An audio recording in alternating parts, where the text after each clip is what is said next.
Assalamualaikum warahmatullahi wabarakatuh. Selamat bergabung di TVRI, saluran resmi Piala Dunia FIFA World Cup 2026. TVRI Jambi kembali hadir menjumpai Anda dalam program Jambi hari ini, edisi Senin 15 Juni 2026. Bersama saya, Septinita. Dan saya Chandrika Divani, berikut topik utama Jambi hari ini, selengkapnya.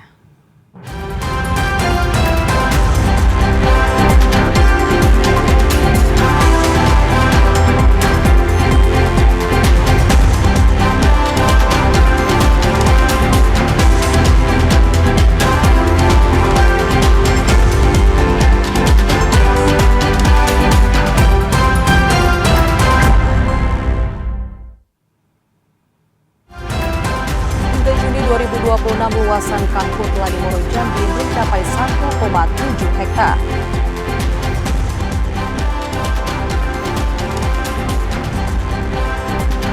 Tujuh kecamatan di Kabupaten Batanghari potensial aktivitas petik.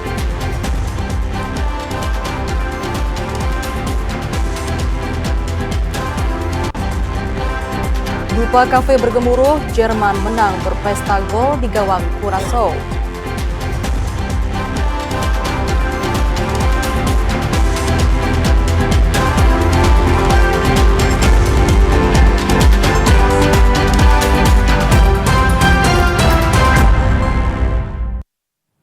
Mengawali Jambi hari ini, saudara, karhutla mulai terjadi di Kabupaten Moro Jambi seiring meningkatnya suhu udara dan berkurangnya curah hujan dalam beberapa pekan terakhir.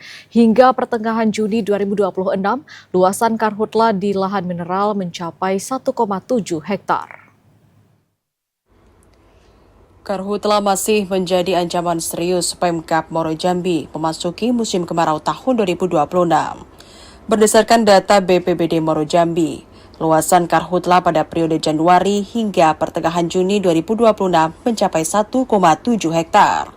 Sebagian besar kejadian karhutla dipicu oleh kondisi cuaca yang kering dan aktivitas pembukaan lahan yang tidak memperhatikan aspek keselamatan lingkungan. Untuk mengantisipasi meluasnya lahan yang terbakar, BPBD bersama TNI, Polri, Manggala Agni, dan pemerintah kecamatan terus melakukan patroli terpadu di wilayah-wilayah rawan kebakaran.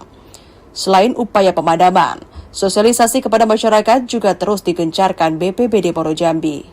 Tak hanya itu, BPBD Moro Jambi juga telah menyiagakan personel dan peralatan pemadaman untuk mengantisipasi kemungkinan munculnya titik api baru. Langkah pencegahan dinilai menjadi kunci utama untuk menekan angka kebakaran selama musim kemarau pada tahun ini. Masih dalam penyidikan, cuman kalau dari itu memang kesalahan human error dari manusia kan, atau lagi aktivitas manusia. Kalau ini atas peristiwa itu apa langkah kita, Pak? Yang pertama jelas dalam pelaksanaan itu kami anggota telah disiapkan dengan beberapa peralatan untuk pelaksanaan pemadaman apabila terjadi laporan kebakaran seperti tadi. 3 titik karhutla itu terjadi di Kecamatan Jambi Luar Kota dan Sekernan.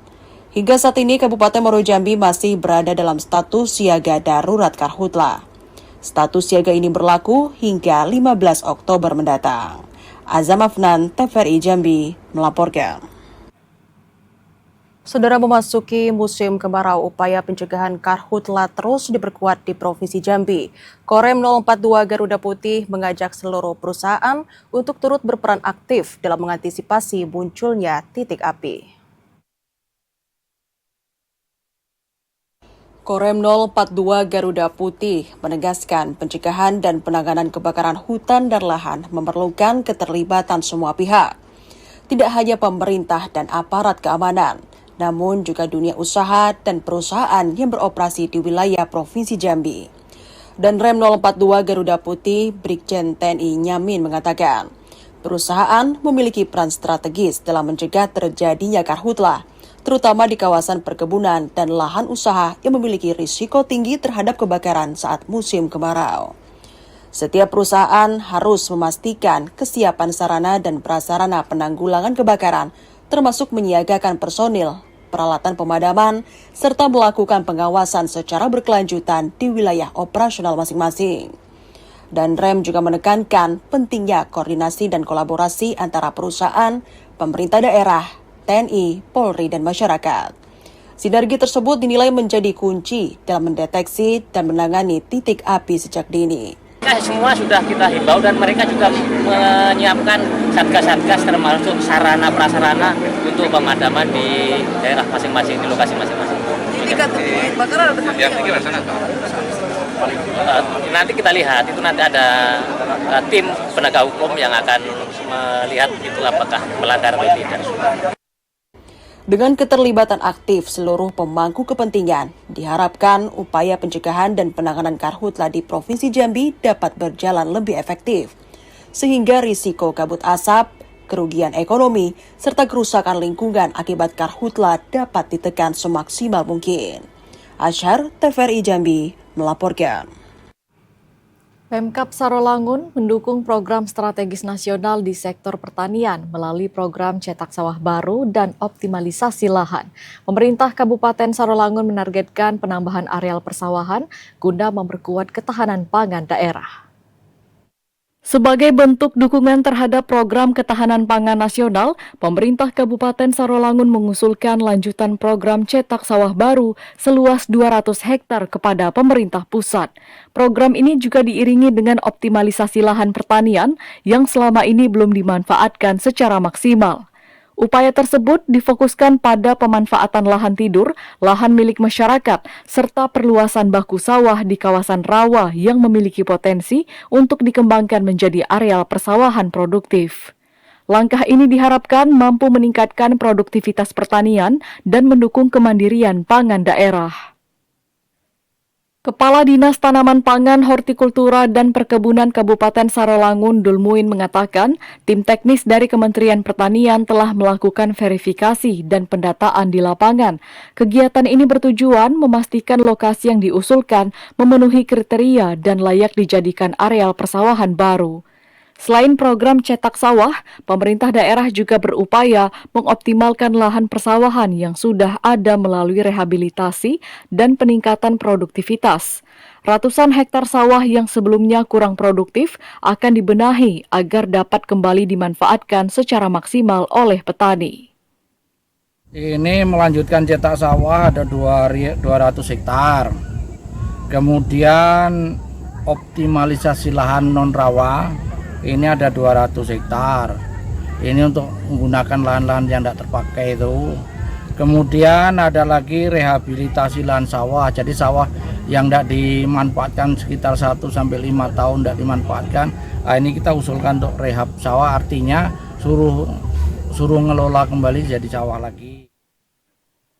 Program cetak sawah baru dan optimalisasi lahan ini diharapkan tidak hanya meningkatkan produksi pangan daerah, tetapi juga memberikan dampak positif terhadap peningkatan pendapatan dan kesejahteraan petani di Kabupaten Sarolangun. Pemerintah daerah menegaskan komitmennya untuk mensukseskan program strategis nasional yang menjadi bagian dari asta cita pemerintah, khususnya dalam mendorong optimalisasi lahan dan memperkuat ketahanan pangan nasional. Edi Kusnadi, TVRI Jambi melaporkan. Sementara itu, pemerintah Kota Jambi mulai mengembangkan penanaman padi gogo. Ini menjadi bagian dari upaya meningkatkan produksi pangan dan mendukung program ketahanan pangan nasional. Untuk memperkuat ketahanan pangan, pemerintah Kota Jambi mulai melakukan penanaman padi gogo di lahan kering seluas 9 hektar yang tersebar di sejumlah kecamatan. Program ini dilakukan dengan kelompok tani yang memanfaatkan lahan kosong.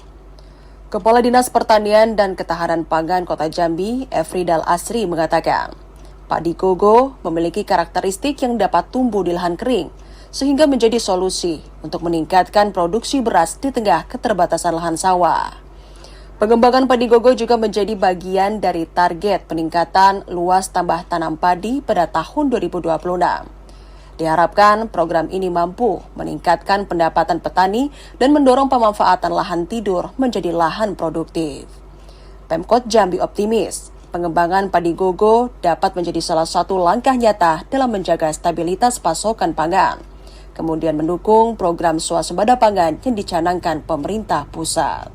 Joko, TVRI Jambi, melaporkan. Aktivitas penambangan emas tanpa izin di Kabupaten Batanghari kian marak terjadi.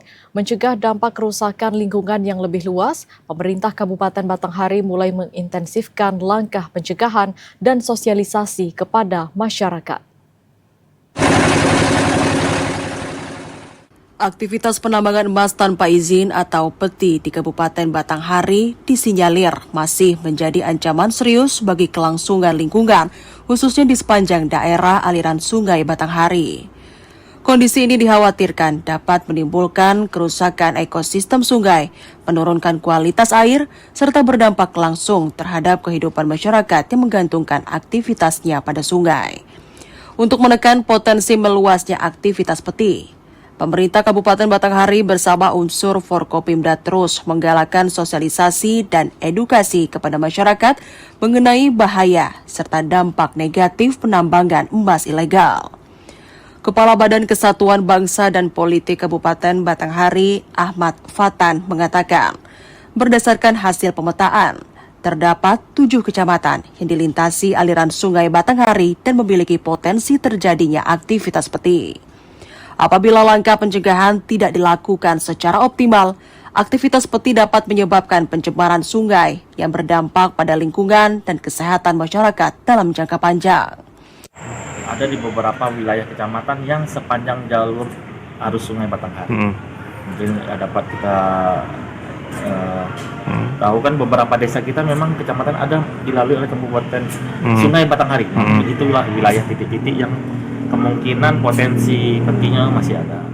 Pemerintah daerah terus berkoordinasi dengan aparat penegak hukum dan instansi terkait untuk melakukan penindakan tegas apabila ditemukan aktivitas penambangan emas tanpa izin di wilayah Kabupaten Batanghari.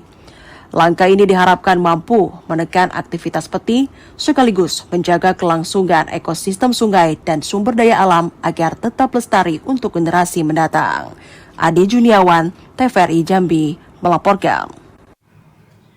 Harga Pertamax RON 92 naik, sebagian masyarakat Merangin beralih menggunakan Pertalite. Informasi selengkapnya akan kami hadirkan usai jeda sesaat lagi. Tetaplah bersama kami di Jambi hari ini.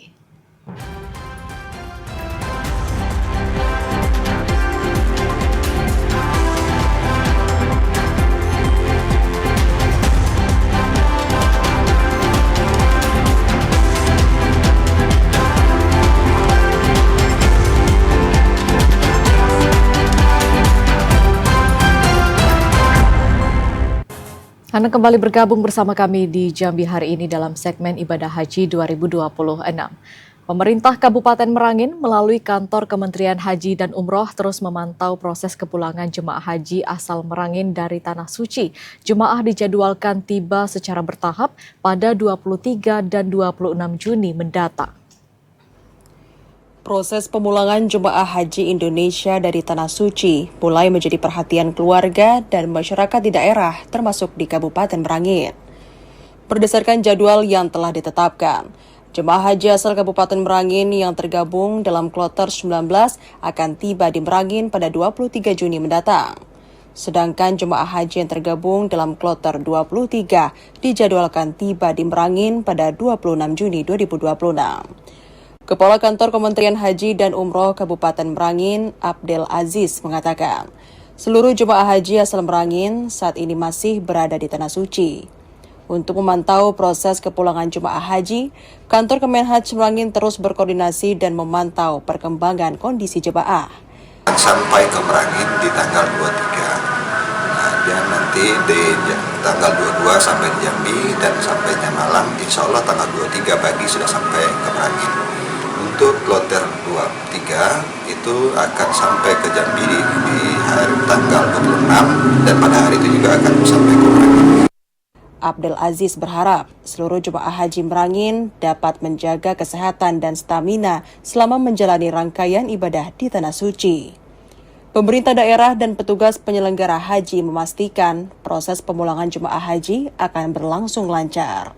Heri Zulkifli, TVRI Jambi, melaporkan. Saudara, petugas operasional pemulangan jemaah haji Jambi menetapkan serangkaian protokol ketat guna memastikan proses kepulangan jemaah ke tanah air berlangsung lancar. Fokus utama yakni manajemen bagasi yang presisi, koordinasi logistik yang cepat, dan jemaah lansia. Salah satu poin krusial yang ditekankan dalam proses kepulangan jemaah ke tanah air, yakni penanganan bagasi kabin untuk mempercepat proses bongkar muat di pesawat. Berdasarkan informasi Humas Kanwil Kemenhaj dan Umroh Provinsi Jambi, selain masalah teknis bagasi, pihak maskapai penerbangan juga telah menyiapkan langkah mitigasi jika terjadi kendala bagasi tertinggal di Jeddah. Upaya ini berkaca pada insiden yang pernah terjadi pada kloter Pekanbaru. Jika hal tersebut terjadi pada jemaah Jambi kloter 13 yang pulang ke tanah air pada 16 Juli 2026, petugas operasional akan mengupayakan pengiriman cepat melalui penerbangan reguler via Jakarta atau menitipkannya pada penerbangan kloter selanjutnya antara tanggal 19 hingga 25 Juli. Petugas akan memberikan konfirmasi koordinasi logistik di bandara melalui pesan media jejaring segera setelah pesawat berangkat dari Batam menuju Jambi. Hal ini dilakukan agar armada bus dan ambulans tidak menunggu terlalu lama dan memicu kemacetan di area bandara, terutama saat berbarengan dengan jadwal penerbangan reguler lainnya. Sementara untuk pelayanan jemaah lansia dan pengguna kursi roda, petugas tetap memberikan prioritas utama. Namun, secara teknis, penurunan jemaah berkebutuhan khusus ini akan dilakukan setelah seluruh penumpang normal turun ke bus. Strategi ini diambil agar akses ambulans dan mobil tim medis dapat mendekat ke pesawat tanpa terganggu oleh arus lalu lintas penumpang dan bagasi lainnya. Daniel, TVRI Jambi, melaporkan. Beralih ke sorotan lainnya, saudara, kenaikan harga BBM non-subsidi jenis Pertamax RON 92 mulai dirasakan masyarakat di Kabupaten Merangin. Kondisi ini membuat sebagian besar pengguna kendaraan beralih menggunakan BBM subsidi jenis Pertalite yang dinilai lebih terjangkau. Kenaikan harga BBM non-subsidi jenis Pertamax RON 92 menjadi perhatian serius bagi masyarakat. Saat ini, harga Pertamax RON 92 mencapai Rp16.650 per liter. Sedangkan BBM subsidi jenis Pertalite masih dijual dengan harga Rp10.000 per liter. Perbedaan harga yang cukup jauh membuat banyak masyarakat memilih beralih menggunakan Pertalite untuk memenuhi kebutuhan transportasi sehari-hari. Dengan meningkatnya penggunaan Pertalite, membuat masyarakat menjadi khawatir akan ketersediaan stok BBM subsidi tersebut. Sebab jika Pertalite mengalami kelangkaan, masyarakat terpaksa akan menggunakan Pertamax dengan harga yang lebih tinggi. Salah seorang warga, Iskandar, merasa keberatan dengan kenaikan harga BBM saat ini. Kondisi perekonomian masyarakat masih belum sepenuhnya membaik. Ditambah lagi dengan kenaikan harga dari berbagai kebutuhan pokok. Kondisi tersebut membuat beban pengeluaran masyarakat menjadi semakin berat. Sangat berat sekali lah, itu memberatkan masyarakat. Kenapa nih Pak alasannya berat Pak? Ya sekarang ekonomi kan lagi susah, harga barang naik semua, harga sawit turun, jadi serba susah lah. Ya. Berarti intinya kita sangat keberatan kalau sangat keberatan sekali. Ya. Harapan kita apa nih Pak? Harapan jangan naik lagi lah. Kalau bisa normal Pak ya? Normal, jangan naik-naik lah barang-barang nih, susah kita. Masyarakat berharap pemerintah dapat menjaga stabilitas harga energi dan ketersediaan BBM, sehingga kebutuhan transportasi dan aktivitas ekonomi masyarakat dapat berjalan dengan lancar tanpa terbebani kenaikan biaya operasional. Dengan harga BBM yang lebih stabil, diharapkan daya beli masyarakat dapat tetap terjaga di tengah berbagai tantangan ekonomi saat ini. Heri Zulkifli, TVRI Jambi, melaporkan. Saudara, kenaikan harga BBM non-subsidi jenis Pertamax diperkirakan dapat mempengaruhi pola konsumsi masyarakat. Pemkot Jambi terus melakukan pengawasan distribusi BBM agar ketersediaan pasokan tetap terjaga dan penyaluran tepat sasaran. Pemerintah Kota Jambi terus memantau ketersediaan BBM di sejumlah stasiun pengisian bahan bakar umum SPBU. Hal ini menyusul kenaikan harga BBM non-subsidi jenis Pertamax yang dinilai berpotensi memicu masyarakat beralih menggunakan BBM subsidi. Wali Kota Jambi Maulana mengatakan kondisi kenaikan BBM non-subsidi perlu diantisipasi agar ketersediaan BBM subsidi tetap mencukupi kebutuhan masyarakat. Selain menjaga pasokan, pengawasan juga dilakukan untuk memastikan penyaluran subsidi sesuai dengan ketentuan yang berlaku. Pemerintah Kota Jambi terus melakukan koordinasi dengan pihak Pertamina, SPBU, dan instansi terkait untuk memantau distribusi dan mencegah terjadinya penyalahgunaan BBM subsidi. Ya, kalau kebijakan kenaikan kan itu dari pusat, kami pemerintah daerah hanya mengikuti, dan yang paling penting adalah bagaimana menata sistem distribusi di daerah ini untuk yang subsidi itu untuk jenis-jenis yang memang berhak mendapat subsidi.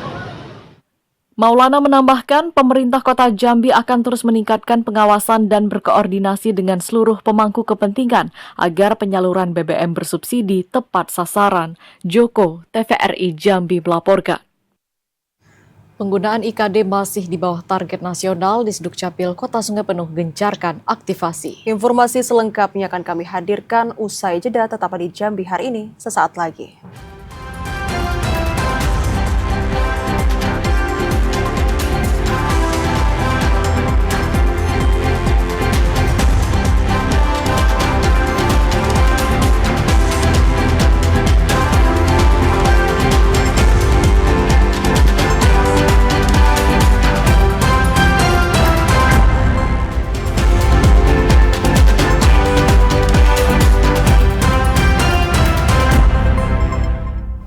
Anda kembali bergabung bersama kami di Jambi hari ini.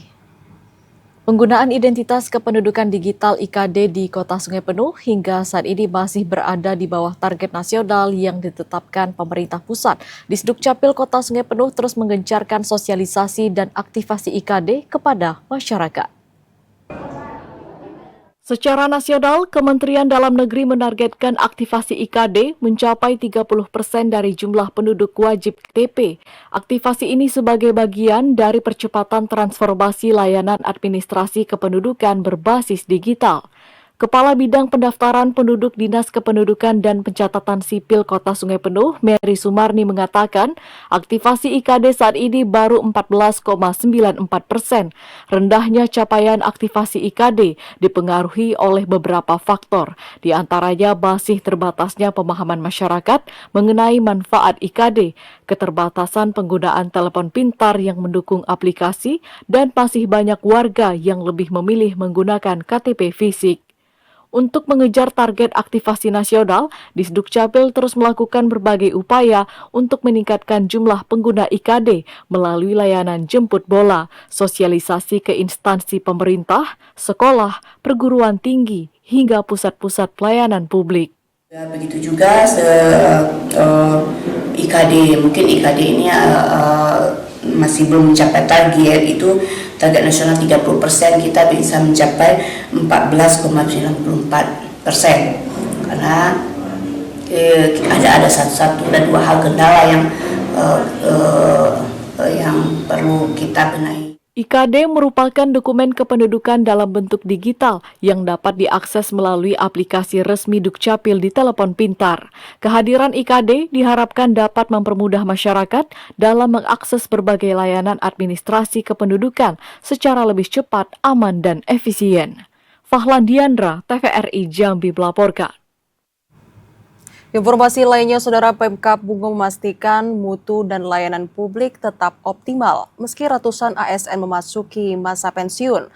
Langkah antisipasi telah disiapkan agar proses pelayanan publik tidak terganggu.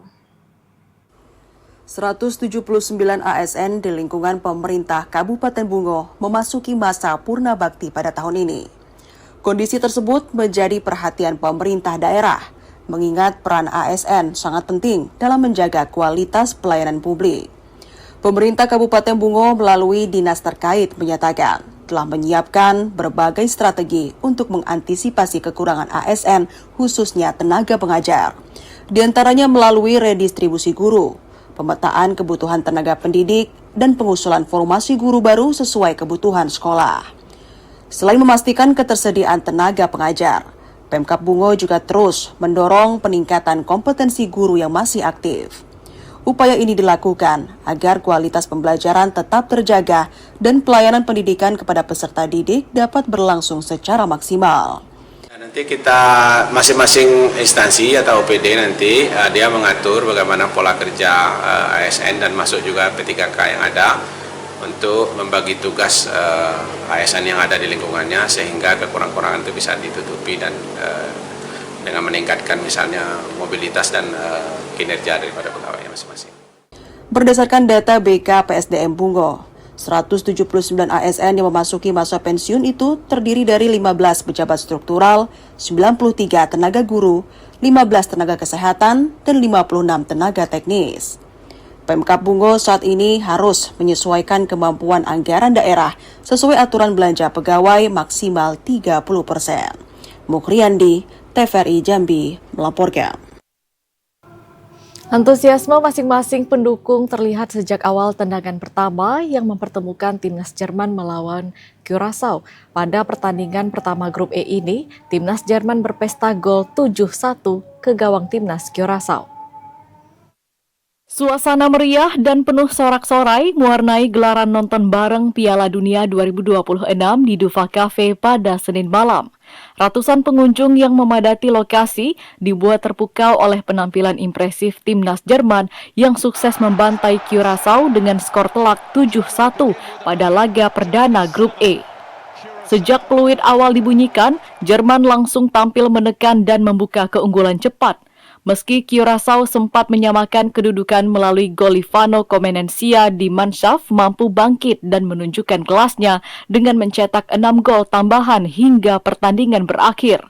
Kemenangan besar ini menjadi sinyal kuat bahwa timnas Jerman siap bersaing sebagai salah satu kandidat juara Piala Dunia 2026. Di Dufa Cafe, setiap gol yang tercipta disambut teriakan dan tepuk tangan para penonton. Layar nobar yang menayangkan pertandingan membuat suasana semakin hidup, terlebih saat Jerman terus menambah pundi-pundi golnya pada babak kedua. Salah seorang pengunjung Rido Pratama mengaku puas dengan jalannya pertandingan. Menurutnya, performa Jerman sangat dominan dan menghibur sehingga membuat acara nobar semakin seru. Saya kebetulan dari Palima, Bang. Jadi nonton di sini karena owner dari Dupa ini kan teman sekolah. Kebetulan karena tayang Piala Dunia ini di TVRI, jadi dapat info di sini ada ngadain nobar, kita kesini, Bang. Oke, Bang, Abang untuk Abang dari dukung tim mana, Bang? Tim Jerman atau tim Curaçao, Bang? Saya kebetulan Jerman karena secara statistik kebetulan pemain dari Jerman kan banyak yang berlaga di Liga Eropa. Saya rasa cukup potensial lah untuk meraih gelar juara di Piala Dunia kali ini. Dengan kemenangan 7-1 atas Curaçao, timnas Jerman sementara menempatkan diri sebagai salah satu tim paling produktif pada fase grup Piala Dunia 2026. Sementara timnas Curaçao harus segera bangkit dan memperbaiki performa untuk menghadapi laga berikutnya demi menjaga peluang lolos ke babak selanjutnya. Rahmat Yazir, Lebriansyah, TVRI Jambi melaporkan. Euforia Piala Dunia FIFA World Cup 2026 turut dirasakan masyarakat Kota Jambi melalui program bertajuk Oris Experience. Oris Cafe menghadirkan nonton bareng yang meriah dan dipadati pecinta sepak bola dari berbagai kalangan. Antusiasme pecinta sepak bola terlihat sejak awal pertandingan timnas Belanda melawan Jepang. Pertandingan kedua kesebelasan ini menjadi salah satu laga yang paling bergengsi di grup F. Kedua tim datang dengan ambisi meraih poin penting untuk mengejar asa lolos ke babak selanjutnya. Timnas Belanda yang diperkuat sejumlah pemain bintang tampil sebagai salah satu unggulan. Sementara timnas Jepang dikenal sebagai tim yang disiplin dan mampu memberikan kejutan kepada lawan-lawannya. Jual beli serangan sudah tersaji pada menit awal pertandingan dimulai. Sorak-sorai dan dukungan penonton terhadap tim favorit semakin menambah semarak jalannya acara. Tak hanya menjadi ajang menyaksikan pertandingan, kegiatan ini juga menjadi wadah silaturahmi dan mempererat kebersamaan pecinta sepak bola. Melalui konsep yang nyaman dan interaktif, Oris Experience menghadirkan pengalaman menonton yang berbeda bagi para penggemar sepak bola. Kegiatan nobar di Oris Cafe juga menjadi bagian dari semangat kebersamaan yang dibangun melalui olahraga. Momentum Piala Dunia dimanfaatkan untuk memperkuat hubungan sosial masyarakat sekaligus menghadirkan hiburan yang positif dan edukatif. Untuk sejauh ini sih kurang lebih udah berjalan 3 hari, jadi antusias pengunjung kita sejauh ini sangat-sangat mantep, sangat-sangat ramai juga, dan juga terutama di pertandingan-pertandingan besar. Nah, itu kita ramai di sini. Supervisor Cafe Oris Experience, Kemas, berharap kegiatan serupa dapat terus menghadirkan atmosfer kebersamaan selama perhelatan Piala Dunia FIFA World Cup 2026 berlangsung. Selain meningkatkan semangat sportivitas, nobar ini juga diharapkan mampu mendukung aktivitas ekonomi lokal melalui peningkatan kunjungan masyarakat ke lokasi penyelenggaraan. Dengan suasana yang aman, tertib, dan penuh kegembiraan, Oris Experience sukses menjadi salah satu destinasi favorit masyarakat Kota Jambi untuk menikmati kemeriahan Piala Dunia 2026 bersama-sama. Rahmat Yazir, Ahmad Lebriansyah, TVRI Jambi melaporkan. Saudara, perkuat pembinaan dan prestasi, IPSI Jambi gelar musyawarah provinsi. Informasi selengkapnya akan kami hadirkan usai jeda, tetaplah bersama kami.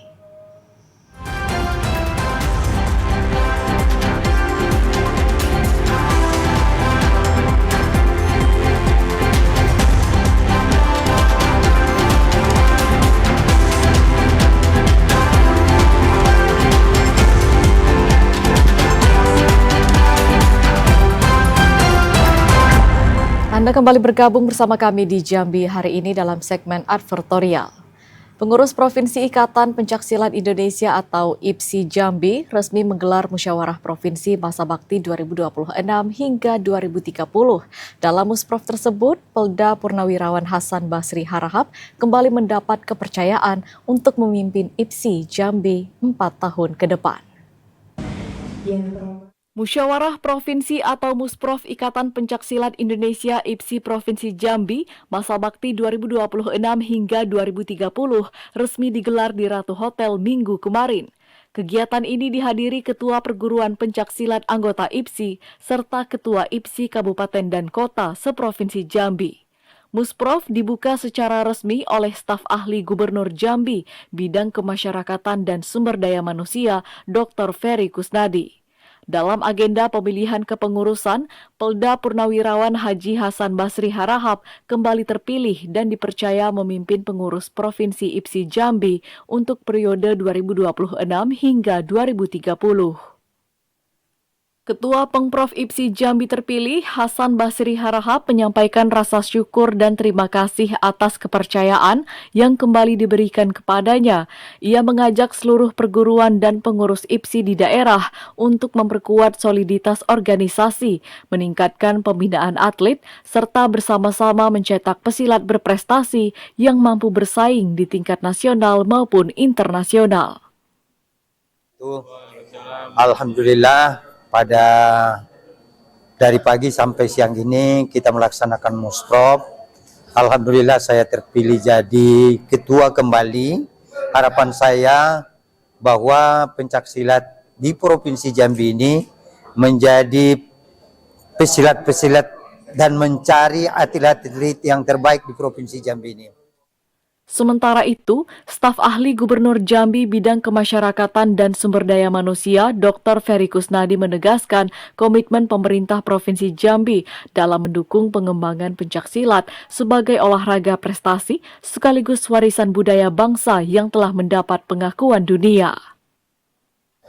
Tentu dari pemerintah provinsi, Bapak Gubernur berharap dengan adanya Musprov 2026-2030 ini, IPSI Provinsi Jambi lebih maju ke depan.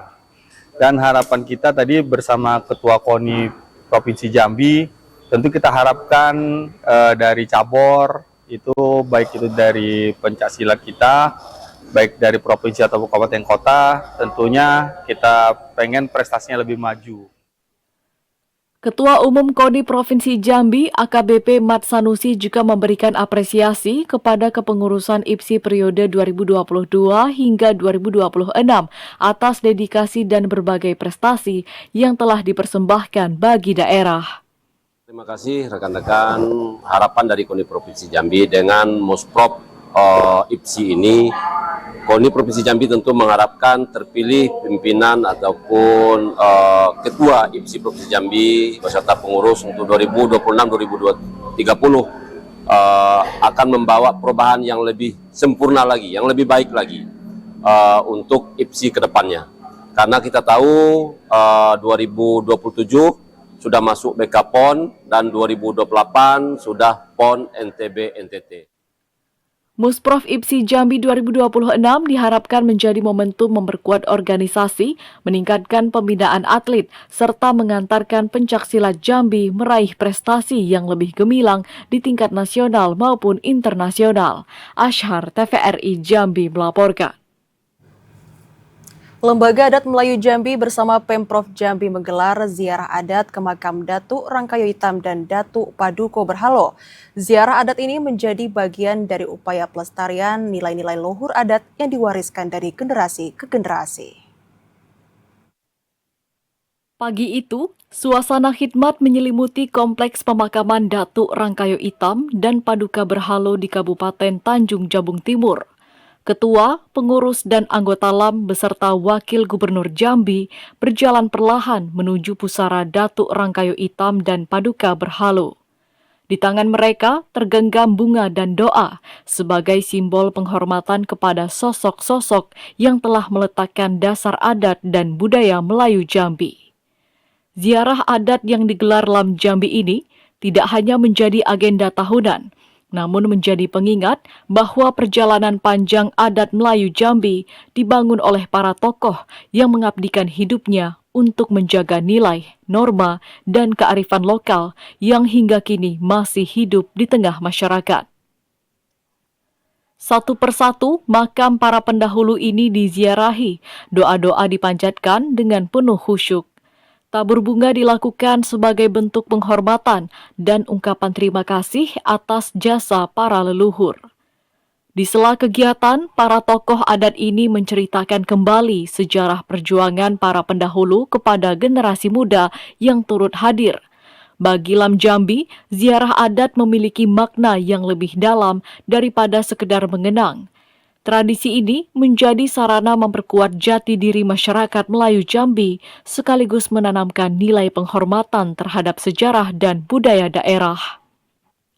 Di tengah arus modernisasi yang terus berkembang, mengenal akar budaya dianggap penting agar generasi muda tidak kehilangan identitasnya. Ketua LAM Jambi Datuk Hasan Basri Agus mengatakan, adat tidak hanya diwariskan melalui tulisan dan aturan, namun juga melalui keteladanan dan penghormatan kepada para pendahulu. Selain menjadi momentum untuk merefleksikan kembali nilai-nilai kebersamaan, ziarah adat ini juga dapat memupuk gotong royong dan rasa hormat yang selama ini menjadi bagian dari kehidupan masyarakat Melayu. Hari ini kunjungan kita ke tadi melalui makam orang Rangkayo Itam dan sekarang sampai ke Pulau Berhala. Kita bersama dan teman-teman seluruh lembaga adat dan kunjungan hari yang ke-28 lembaga adat sejarah. Wakil Gubernur Jambi Abdullah Sani mengatakan, pelestarian situs sejarah dan penguatan nilai budaya merupakan tanggung jawab bersama agar generasi muda tetap memahami akar identitas dan jati diri masyarakat Melayu Jambi.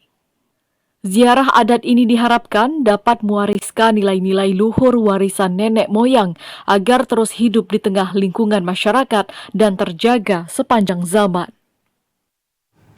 Memperingati Hari Adat Melayu Jambi, Lembaga Adat Melayu Provinsi Jambi menggelar aksi donor darah dan pemeriksaan kesehatan gratis.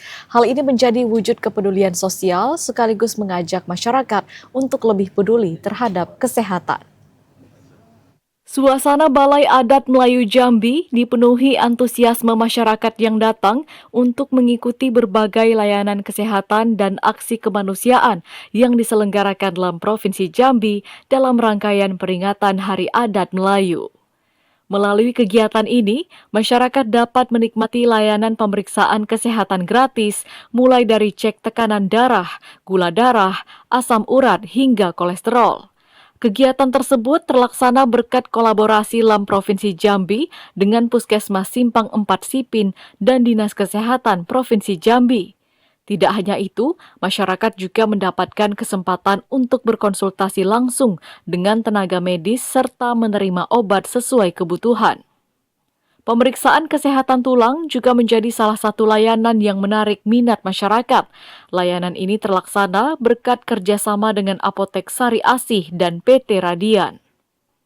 Pada pagi hari ini ya, mungkin sampai sore di kegiatan pada hari ini full lakukan oleh lembaga adat dalam rangka Hari Adat Provinsi Jambi yang akan dilaksanakan besok pagi acara puncaknya.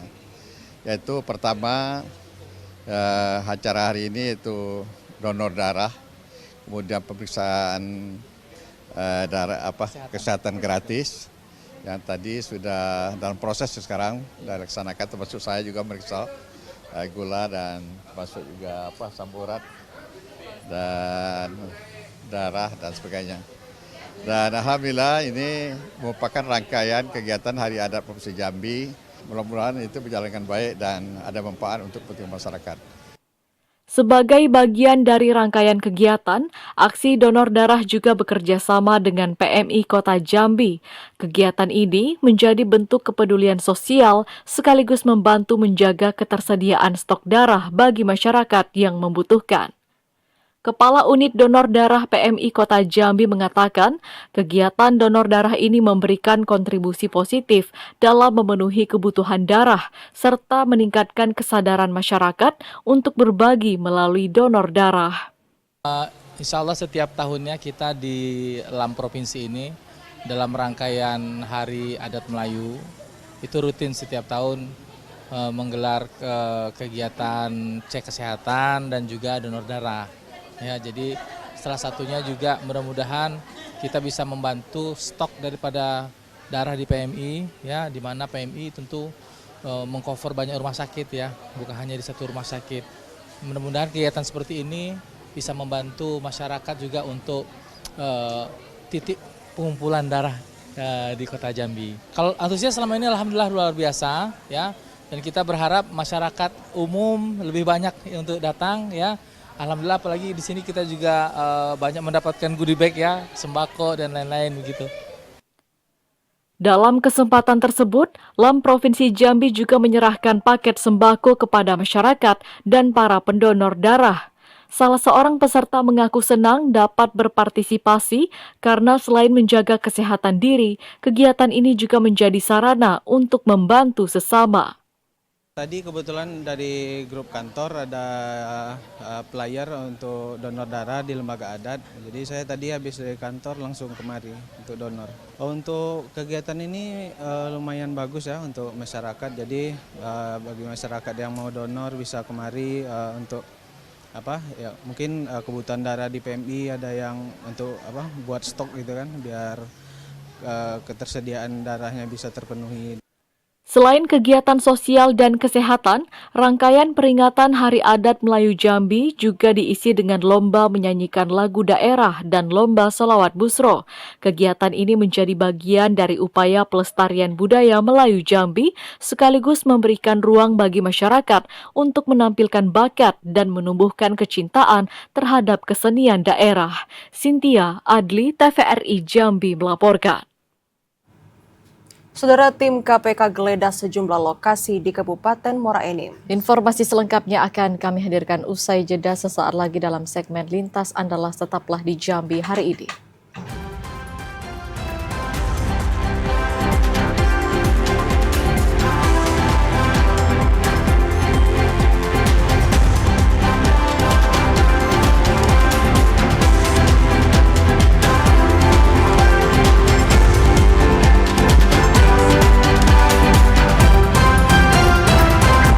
Terima kasih saudara, Anda masih bersama kami di Jambi hari ini dalam segmen Lintas Andalas.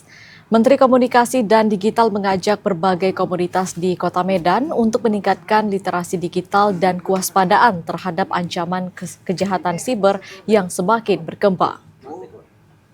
Menteri Komunikasi dan Digital menghadiri kegiatan Kumpul Komunitas Waspada Kejahatan Digital yang digelar di D-Hall Medan, Jalan Sakti Lubis, Kota Medan kemarin.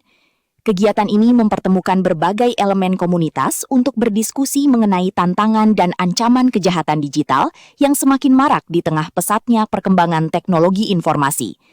Pada kesempatan tersebut, Menteri Komunikasi mengingatkan masyarakat agar lebih bijak dalam memanfaatkan ruang digital serta meningkatkan kewaspadaan terhadap berbagai modus kejahatan siber, seperti penipuan daring, pencurian data pribadi, penyalahgunaan akun, hingga penyebaran informasi palsu.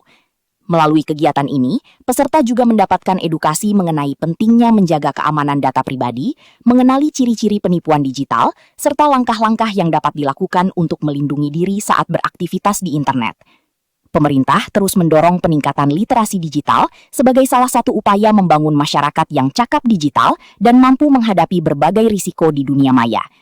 Selain itu, kolaborasi antara pemerintah, komunitas, dan masyarakat dinilai penting untuk menciptakan ekosistem digital yang aman, sehat, dan produktif.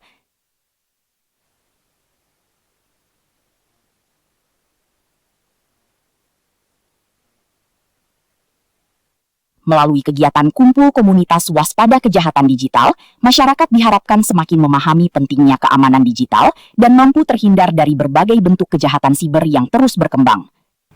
Pemirsa, demikian Jambi hari ini. Jangan lupa saksikan dan ikuti terus siaran langsung Piala Dunia hanya di kanal TVRI Nasional dan TVRI Sport. Akhirnya saya Chandrika Divani. Dan saya Septinita bersama kerabat kerja yang bertugas undur diri. Wassalamualaikum warahmatullahi wabarakatuh dan sampai jumpa.